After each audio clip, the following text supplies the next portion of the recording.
क्या होता है, आप तो माँ है इसलिए शायद हमारी बात नहीं समझ पाएंगे।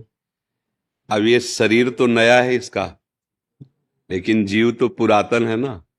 अब कौन सा कर्मा के, अब भगवत लीला है, उस पर किसी का कोई अधिकार नहीं हो सकता। मान लो अब इस बच्चे का क्या अपराध, नई अवस्था है, अभी तो नया कोमल बच्चा है, लेकिन अंदर जो जीव है वो बहुत पुराना है। उससे कौन कौन से कर्म हुए हैं, उसका परिणाम इस नवीन शरीर को भोगना पड़ रहा है। इस शरीर में आते ही कैंसर, नहीं, ये अवस्था बच्चा है अभी। इस समय तो इसके द्वारा कोई पाप नहीं हुआ ना, अब माना भी नहीं जाएगा। 14 वर्ष की अवस्था तक शास्त्रीय सिद्धांत है उसके किए हुए पापों को गणना में, क्योंकि अबोध बच्चा होता है। अब लेकिन देखो ऐसा, अब कैंसर जनित भयानक कष्ट वाला रोग।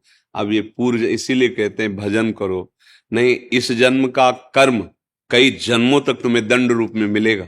ये कहा जाता है ना कि अभी तो तुम भोग भोग रहे हो, तुम्हें अच्छा लग रहा है, बुरा आचरण अच्छा लग रहा है, मांस खाना अच्छा लग रहा है, दूसरे जीवों की हत्या, जब तुम्हारा शरीर छूटेगा और फिर उसका दंड मिलेगा। अब जैसे अब हम लोग ये देखकर दुखी होंगे ना कि यार इस बच्चे ने क्या पाप किया है, लेकिन सच्ची मानो, मंगल भवन भगवान के दरबार में अन्याय नहीं। अगर इसका कर्म आपको टीवी में जैसे दिखाया जाता है ना, वो अगर सामर्थ्य हो दिखा दे कि इस कर्म के परिणाम, तो आप कहोगे अवश्य अवश्य ऐसा ही होना चाहिए। बस भगवान कभी अमंगल नहीं करते। अभी अभी बच्चा रूप से दिखाई दे रहा है, पर प्रभु का ये पुरातन अंश है। ऐसी गलतियां होती हैं, उसका ये सब खेल है। अब ये माँ कैसे समझ सकती है? माँ को तो लगता है मेरा बच्चा है ना, कुछ ऐसा हो जाए कि ये ठीक हो जाए।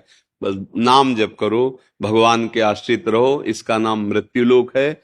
यहाँ जो हम कर्म करते हैं वो सब संचित होते हैं, उसी के अनुसार नया शरीर मिलता है, और वो दंड या पुरस्कार, मतलब सुख या दुख भोगना पड़ता है। इसीलिए इससे मुक्त होना अनिवार्य है।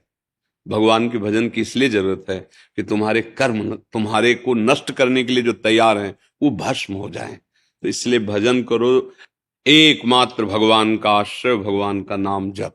इस जीव का भी मंगल। मान लो जप नहीं कर सकता तो आप माँ हो, आप नाम जप करो। हाँ, और इसके लिए करो कि प्रभु मैं नाम हमारा जप इसका लगेगा। हाँ, क्यों नहीं, बच्चा है जब तुम्हारा। ये भी ऐसे ऐसे करती है कई बार, हाँ, पर आपका आशीर्वाद काम करेगा, माँ हो ना, नाम जप करो और धैर्य पूर्वक रहना। जो निर्णय हो वो भगवान का विधान है।